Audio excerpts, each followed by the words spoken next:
What is up, guys? Mega Matt here for a pickups video for the month of June. As you guys know, in my last video I did garage sale pickups, so there will be no garage sale pickups in this video. So these are all from either game stores or actually they're all from game stores. So this is being recorded on the 4th, so happy 4th of July. If you hear loud bangs in the background, obviously my neighbors are shooting off fireworks, so I am not, because I have to get up early for my job, so it's kind of a bummer, but whatever. Show goes on. Anyway, we'll start with, actually, this was the first pickup of the month I had. Saw this at local game store. It's Atlas title, very collectible. A lot of people are looking for this, so I don't know if I'll ever get around to playing it, but if I do, I do. But it's a complete copy for the PS1, Ogre Battle. And like I said, it's an Atlas title. It comes in a fat case because I think there was some maps or something. This only has the manual with it, but the disc is there intact and the manual is there as well, but I think there was a map and some kind of stickers or something. This next couple pickups, me, Jason, and my buddy Raven, I saw on Facebook this like little store up in Milwaukee. They posted they had a ton of games. The collector came in, I guess, and was trading in a ton of games, and there was a lot of stuff that I really wanted, but as I was looking, he was pricing it, and it was kind of on the high price side. And however, the store opened at noon, but we didn't actually get up there till about 2 or 3. So a lot of the like really collectible stuff was gone, but I was kind of surprised to see this. This was the only thing I picked up game-wise. But this is a Wii title. It's a very sought-after Wii title. It's one of those really hard to find ones. I've been looking for this forever. I've been looking at GameStops because GameStops still carry Wii games, and there has been none within 200 miles from here that has this. But it's a highly desired game. This is a complete copy. I'm so stoked to have this for the Wii. It's the Data East Arcade Classics Collection. So I was just super stoked to get this complete and everything. So glad to get this. Like I said, this has been one I've really been looking for. I probably paid kind of retail for it, but I don't really care. This is one of those games like you don't see anywhere. It's just, I've never seen a copy of it. Like of the conventions I've been to, there maybe once I've seen a copy, but it's usually been gone. And then I picked up, it's up there for my wife. She likes Care Bears. They had one of the Care Bears box. This place had a bunch of like old school collectible stuff. I'm gonna show you guys real quick. This is her favorite one. It's Grumpy Bear. I know this is not video game related, but this is like brand new. You know, it's still in its original box and everything. So they had a bunch of those. So I decided to be the good husband and pick my wife up something nice. So she was happy out that so that I was gone all day. She's happy to get something out of it. And then we went to another store. Right outside of Milwaukee it's called Brookfield. That's where the Midwest Gaming Classic is held. There's a couple game stores around there, in which the one we went to is where I actually found a couple box Mega Man games I have and one of the colored N64s. So I've had a lot of good luck at this store, and found a couple games. Actually, this one's for my wife again. So my wife actually made out on this trip more than I did. So anyway, this is based off her favorite movie, and this is one of my favorite movies as well. Never played this game before and never really see it that often, but for PS1, Fifth Element. Looks like beat 'em up. Looks like you're the main character Lilu there, and you're just beating up people on the way. Like I said, never played this. Just gonna get around to it, hopefully. And then this one I actually was gonna pick. I was hesitant to pick this up, but this is another PS1 game that's kind of hard to find. And I know my buddy Greg has this for his what's the name? I'm drawing a blank right now. Candy Cab. Candy Cab. Yes. Couldn't think of the name of the machine, but he has the board for this. That's JAMA. You just plug it in. This is actually a Buster Brothers collection, and I can't remember the name of the actual game. I think it's Pang, or it's called something like that. But basically, you're this guy, and there's these like red balloons, and you have to pop them in the air before they hit the ground, and you can't let them hit the ground, or you basically game over or whatever. You have to start over. But this is a collection, and again, this is a game I haven't played yet, so hopefully I'll get around to it. If not, I'm sure Greg wants this copy, or I think he's been looking for this, so I might just give it to him, so we'll see. Alright, moving on. This game, what can we say about this game? This game, for the Wii U, this game, it came out for Wii U, PS4, and Xbox One. This game was delayed twice. This game was been hyped all. When they announced it, people were so stoked about it, including myself. They did a Kickstarter on it, went way over the amount it wanted to, and I kept delaying it, and then they finally released it, and everybody was so excited, and it got mediocre reviews. Like, just some gave it horrible reviews, whatever. And I played it, and this is supposed to be the Mega Man successor game, so to speak. The guy that created Mega Man created this game, and this was supposed to be like not replace Mega Man, but the next best thing. And I gotta say, I don't know. It's okay. I mean, you play it and it's fun and it's like Mega Man, but it just feels like there's something missing. Like doesn't take you back to that classic, Mega Man. But if you haven't figured it out yet, we're talking about the mighty number 9. So I got this for the Wii U, and like I said, I mean, it's just, I don't know. It's fun, but it's not, if that makes any sense whatsoever. So, I mean, it's just like, and it's hard, too. It's like, I haven't really, at the times I play this, I can't really pass some of the levels. They're just pain in the butt. So, but yeah, that's what everybody's calling this, is moderate number 9, because it got, I think, like a 5.6 out of 10. So, not the best game, and for it being delayed, not the best turnout. So, I don't know what to say. If you guys like this, let me know. If you think differently, let me know in the comments below. But that's how I feel about it. So, alright, moving on. We got some more stuff here. More stuff from the game store. This is a Sega Genesis game. Never seen this before. The reason I picked it up because it kind of looks like kind of like Ghosts and Ghouls in a way, except with dragons. It's like medieval time. But this is a platformer. You're a knight. You go around hacking dragons, and you got to find like spells, like not spells, like potions and stuff like that to advance to the next level. It's a fun platformer. It's another hard platformer. It's by a company, Electronic Arts. But this is Galahad.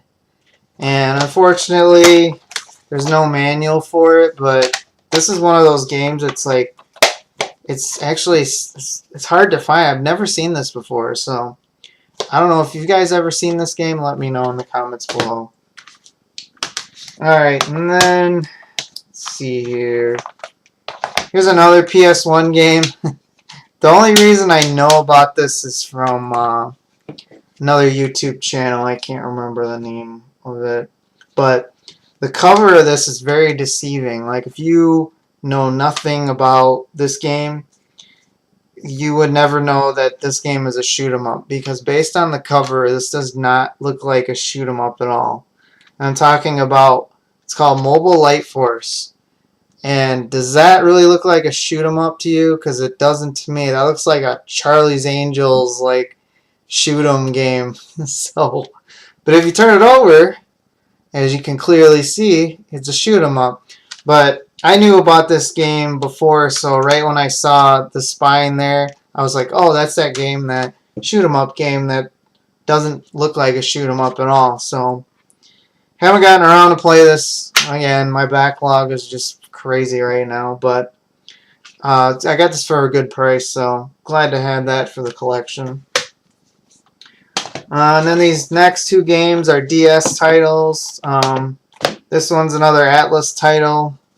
Again, I probably won't get around to playing this because Atlas is just so collectible. It's just crazy. And this was actually, I think this was like $8, so this is pretty cheap for this game. But it's Shin Megami Tensei Strange Journey for the Nintendo DS. And then the other DS game, which I was not going to get because I didn't want to collect this going on. This is a Mega Man game that I have no desire playing. It's a different style. It's no good. I've played one version of this and it's horrible in my opinion. This was like $3, so I was like, oh man, do I really want to pick this up? Because now if I pick this up, I'm going to want the rest of them. So we'll see where it goes from there. But this is Mega Man Star Force 2 Zerker X Ninja. And like I said, for $4, you know, and it's complete. It's got the manual and everything. But it's just one of these games, like, this is where Mega Man, like, dropped the bomb, I should say. They tried something new, and in my opinion, it did not work whatsoever. It's kind of like, I don't know how to explain it. It's almost like, kind of like Pokemon in a way. You're just standing there, and you're like in a fight, you know, fighting across from the person, and you just got to do attacks. You do an attack, and then you wait, and then they do an attack, and then you wait, and then it's one of those games where it's like, that is not Mega Man whatsoever. So, alright, I got one Game Boy game. I actually was looking for another Game Boy game, but this was actually sitting in there, and it was actually, I think it was $7 or $8. So again, cheap game. This game actually can get very expensive on the NES, I believe, but the best version of this game is on the TurboGrafx 16. What I'm talking about is Bonk's Adventure, but this is, I guess, the sequel, and it's on the Game Boy. This is Bonk's Revenge. I played a little bit of this. It's pretty fun. Nice platformer. Plays just like Bonk's Adventure, if you guys have ever played that. So that was pretty cool. And then these last games I got all together. A game store that I go to, they do a deal. You buy what is it? Buy 5 games, you get the 6th one free. So the cheapest one out of all of them, you get the 6th one free.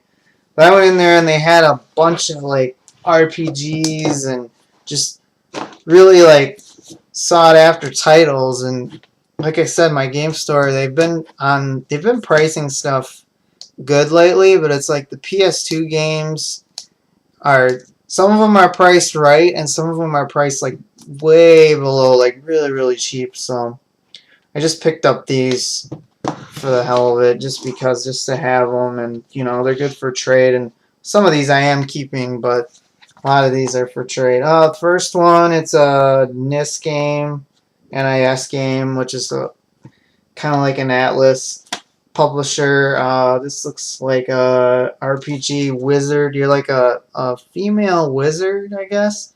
This is called, I'm gonna butcher this, Grim Grimoire.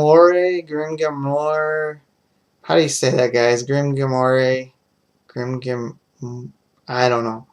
I probably just butchered the crap out of it, but yeah, probably a game I'll never play. But anyway, this one I was happy to find. I'm definitely gonna keep this. This is another platform.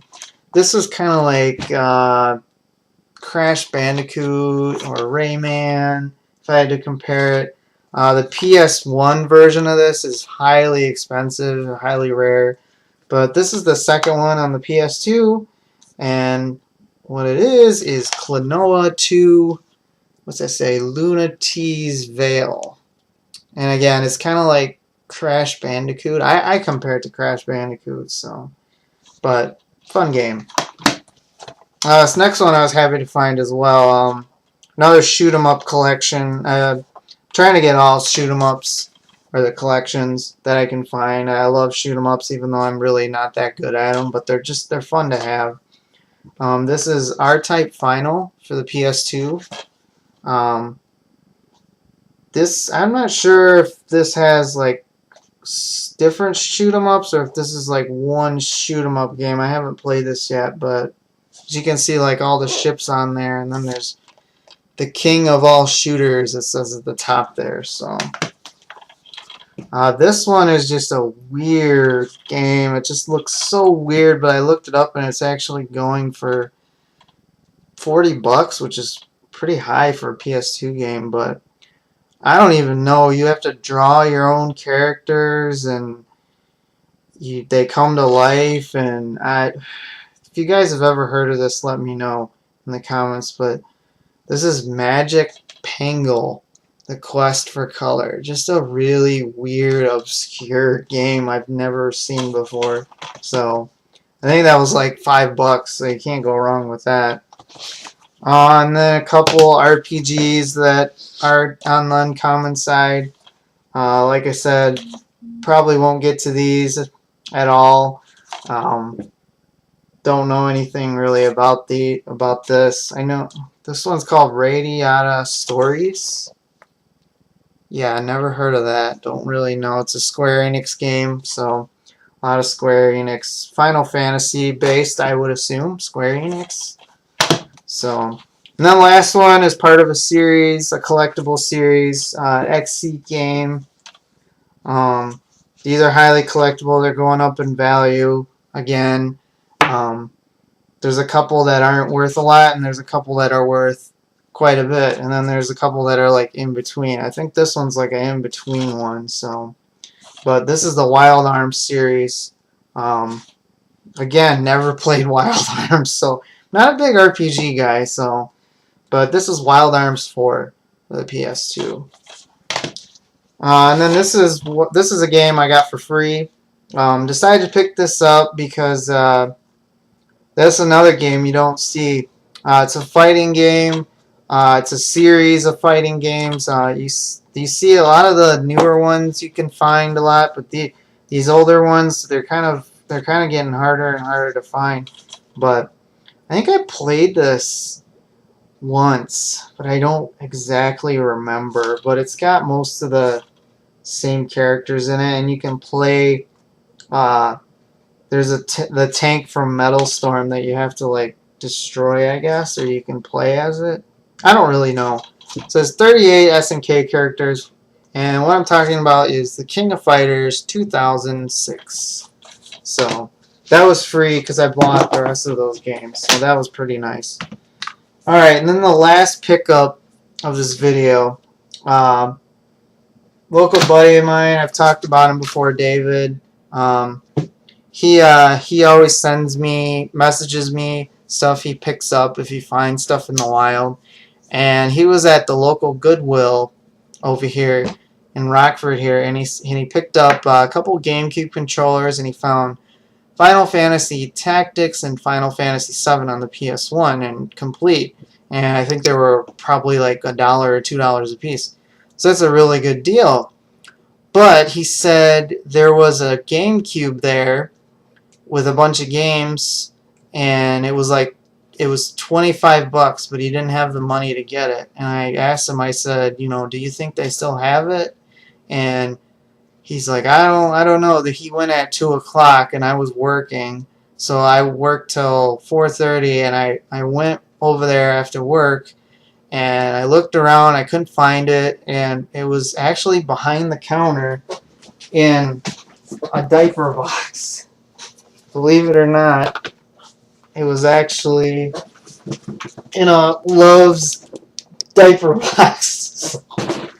So this was a really good deal. I'm actually surprised it was still there when I got around to it. So, but anyway, what it came with is got the black system. Came with a standard. Oh, actually, it's not a standard. It's a first-party GameCube memory card. Came with all the hookups, and then the crazy part about this came with not one, not two, not three, not four, but 5 first-party black GameCube controllers. Pretty crazy, if you ask me. Like, so what's crazy is David got 2 GameCube controllers when he was there, and one of them was purple and one of them was the spice orange one. So that Goodwill had 7 GameCube controllers that came in, and I don't know if those were bundled with this or they just decided to split them up or whatever. But it came with all the hookups, and then this was really bizarre. It came in the box was also a Fender guitar cord for like amp, hook up to your guitar. So I don't know. That was a bonus, I guess. But then the games, we got 3, 6, 11 games. Yeah, came with 11 games. So not the greatest of titles, but for $25 you got a GameCube, 11 games, and 5 controllers, memory card, and a Fender guitar thing. That's a good deal. I don't know about you guys, but to me that's a great deal. So, but the first thing I saw in there was a manual to Medal of Honor Frontline, and I was like, oh man, no, there's no game, whatever. Well, then I opened the system up, and it was inside the system. However, there's no case for this, so no art for it, but cool to have that. And then all these games have the manuals in them. So, and they're all in pretty good shape, like very minor scratches and everything. So whoever had this GameCube took really good care of it. But I'll just go through the games real quick. So we got Knockout Kings 2003, Extreme G Racing, Jeremy McGrath's Supercross World, probably the best one in there, Star Wars Rogue Leader, Rogue Squadron 2. Excuse me, haven't played this one and looking forward to playing this. So, Outlaw Golf, SX Tricky. If you guys watch Metal Jesus, it's like a hidden gem. It's like one of his favorite GameCube games. Got Need for Speed 2, Hot Pursuit, 007, Agent Under Fire, Medal of Honor European Assault, and the last game is Medal of Honor Rising Sun. So, yeah, $25 for all those games, system, and 5 first-party GameCube black controllers. So, hell of a deal. Thank you, David, if you're watching. I know you're probably bummed that you didn't get that, but, I offered him, if he wanted something, I offered it to him, but he didn't really see anything he wanted in the stack. So, but if you change your mind, David, let me know. So anyway, but that's it for this video, guys. Hopefully next month here, July, I find some more garage sale stuff. But if I do, you guys will hear about it, and I'll probably make another video. So, but until next time, you guys, thank you for watching, and take care.